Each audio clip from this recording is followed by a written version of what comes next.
കേരളത്തെ ഇൻസൾട്ട് ചെയ്യലാണ്. അതിനെതിരായിട്ടാണ് നമ്മളൊക്കെ ഒരുമിച്ച് നിൽക്കേണ്ടത്. ഒന്ന്.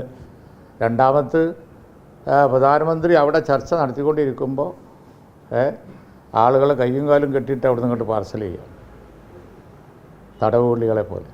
ഇതൊക്കെ വളരെ ഇൻസൾട്ടിങ് ആണ്. ഇതൊക്കെ നടക്കുകയാണ്. അതിനൊന്നും അഭിനന്ദിക്കാൻ കഴിയില്ല. അതൊന്നും അഭിനന്ദിക്കത്തക്കതായി യാതൊന്നുമില്ല.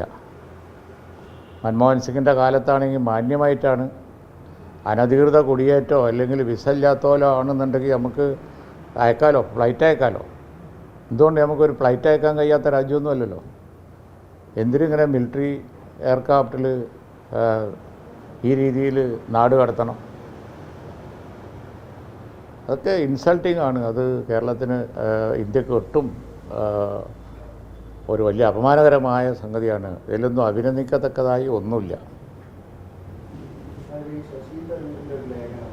സിംഗപ്പൂർ പോലുള്ള രാജ്യങ്ങളിൽ ഒരു 3 ദിവസമാണെങ്കിൽ ഇന്ത്യയിൽ അത് 24 ദിവസം, കേരളത്തിൽ 36 ദിവസം. ഇപ്പോഴത്തെ സാഹചര്യം 2 മിനിറ്റ് കൊണ്ട് സ്റ്റാർട്ടപ്പ് തുടങ്ങാൻ പറ്റിയ ഒരു സാഹചര്യമാണെന്നാണ് ശശി തരൂർ പറഞ്ഞത്. അത്രയേറെ മുന്നേറ്റം ഈ നിക്ഷേപത്തിലും ബിസിനസ്സിലും മേഖലയിലും. അതിനെല്ലാം കൂടിയുള്ള മറുപടിയാണ് ഞാനിപ്പോൾ പറഞ്ഞത്. അതായത് പിന്നെ എന്ത് മാറ്റം ഉണ്ടെങ്കിലും ആ മാറ്റത്തിൻ്റെ അടിസ്ഥാന കാരണം UDF ഗവൺമെൻറ്റുകളാണ്. ആ മാറ്റങ്ങളെ തടസ്സപ്പെടുത്തിക്കൊണ്ടിരുന്നത് ഇടതുപക്ഷ നയമാണ്. തിരുത്തൽ വേണ്ടിയിരുന്നത് അവിടെയാണ്, ആ ഇടതുപക്ഷ നയത്തിനാണ്. അതിന് തിരുത്തൽ വരുമ്പോഴാണ് ഇൻവെസ്റ്റ്മെൻറ്റ് അറ്റ്മോസ്ഫിയർ വരിക. അതിനുള്ള മറുപടി അതാണ്. എന്ന് പറഞ്ഞാൽ ഇപ്പോൾ പിന്നെ കുറച്ചും കൂടി എളുപ്പമായിട്ടുണ്ടെന്ന് ഒരാൾ പറഞ്ഞാൽ അതിൻ്റെ കാരണം എന്ന് പറയുന്നത് അപ്പം ഇങ്ങോട്ട് വന്ന് ചാടിയതോ അല്ലെങ്കിൽ അപ്പം വെട്ടിയ ഇടിക്ക് മുളച്ചു പൊന്തിയ ഒരു കൂണല്ല കേരളത്തിലൊന്നും.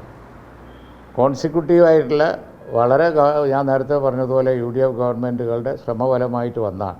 അതിനുണ്ടായിരുന്ന തടസ്സം എഞ്ചിനീയറിംഗ് കോളേജ് ഞാൻ പറഞ്ഞത് ഒറ്റ സ്റ്റാർട്ടപ്പ് വരുമായിരുന്നോ? എൻജിനീയേഴ്സ് ഇല്ലെങ്കിൽ ഒറ്റ സ്റ്റാർട്ടപ്പ് കേരളത്തിലുണ്ടാവുമായിരുന്നു. ഇപ്പോൾ സ്റ്റാർട്ടപ്പ് വലിയ നേട്ടമാണെന്ന് പറയുന്നു. പക്ഷേ എവിടുന്ന സ്റ്റാർട്ടപ്പ് ഉണ്ടാകുക?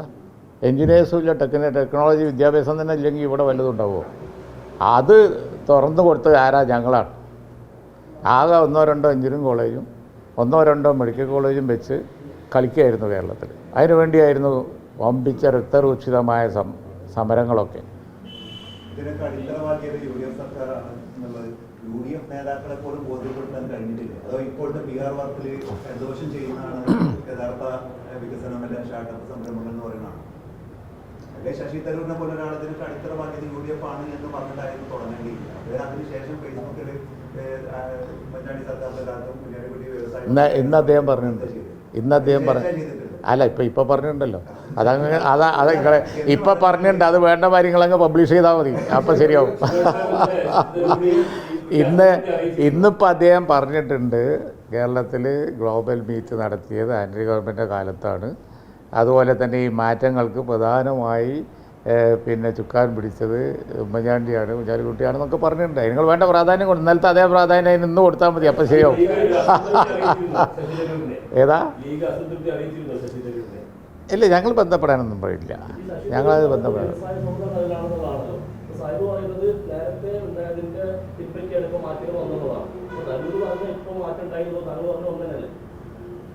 അല്ല, അത് പിന്നെ ഇപ്പോൾ നിങ്ങൾ വേറൊരു ഉദ്ദേശം വെച്ച് ചോദിക്കുകയാണ്, ഇനി ഞാൻ മറുപടി പറയുന്നില്ല. കാരണം എന്താ പറയുക, ഞാൻ പറഞ്ഞത് വളരെ കൺവിൻസിങ് ആയിട്ടുള്ള ഒരു കാര്യമാണ്.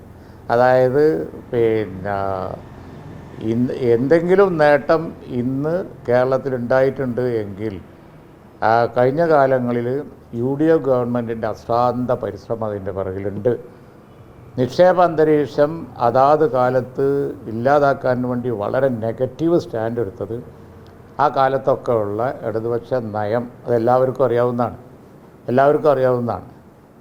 ആ നയം എന്ന് പറഞ്ഞത് ഇപ്പോൾ മൂന്നാറിലുണ്ടായ കാര്യമൊക്കെ നമുക്ക് വെച്ചാൽ കറുത്ത പൂച്ചയും വെളുത്ത പൂച്ചയും ഒക്കെ നടന്ന് JCB കൊണ്ട് നടക്കുകയില്ലായിരുന്നു. അത് ഇൻവെസ്റ്റ്മെൻറ്റ് ഫ്രണ്ട്ലി ആറ്റിറ്റ്യൂഡാണോ? ഇതൊക്കെ എല്ലാവർക്കും അറിയാവുന്ന കാര്യങ്ങളാണ്. ഇപ്പോൾ മാറ്റം വന്നിട്ടുണ്ട് എങ്കിൽ ആ നയത്തിന് മാറ്റം വന്നാൽ ഗുണമുണ്ടാവും. ശശി തരൂരിൻ്റെ നിലപാടിനെ ആ ലേഖനത്തിൽ പറഞ്ഞ കാര്യത്തിൽ പൂർണ്ണമായിട്ട് കോൺഗ്രസ് നേതാക്കൾ തള്ളിയിട്ടുണ്ട്. VD സതീശൻ പറയുന്നത് പാർട്ടി നിലപാടല്ല എന്നുള്ളതാണ്. അപ്പോൾ സ്വാഭാവികമായിട്ട് മുസ്ലിം ലീഗ് എങ്ങനെയാണ് വിലയിരുത്തുന്നത്? മുന്നണിയെ പ്രതിസന്ധിയിലാണ്. ഞാൻ ഇപ്പോൾ ഇൻവെസ്റ്റ്മെൻറ്റ് ഫ്രണ്ട്ലി അല്ല കേരളം എന്നുള്ളൊരു ഡിബേറ്റ് വന്നപ്പോൾ അതിൽ പങ്കെടുത്ത് ചർച്ച നടത്താൻ പിന്നെ പൊളിറ്റിക്സ് ഇപ്പോൾ പറയുന്നില്ല. ഇത് സംബന്ധമായ പൊളിറ്റിക്സൊക്കെ പറയണം എന്നുണ്ടെങ്കിൽ പറയേണ്ട സമയത്ത് പറയേണ്ട രീതിയിൽ പറയാൻ അറിയാവുന്ന സംഘടനയാണ് ഇന്ത്യൻ യൂണിയൻ മുസ്ലിം ലീഗ്. പറയേണ്ട സമയത്ത് പറയേണ്ടതായ രീതിയിൽ എല്ലാവർക്കും മനസ്സിലാകുന്ന ഭാഷയിൽ ഞങ്ങൾ പറയും.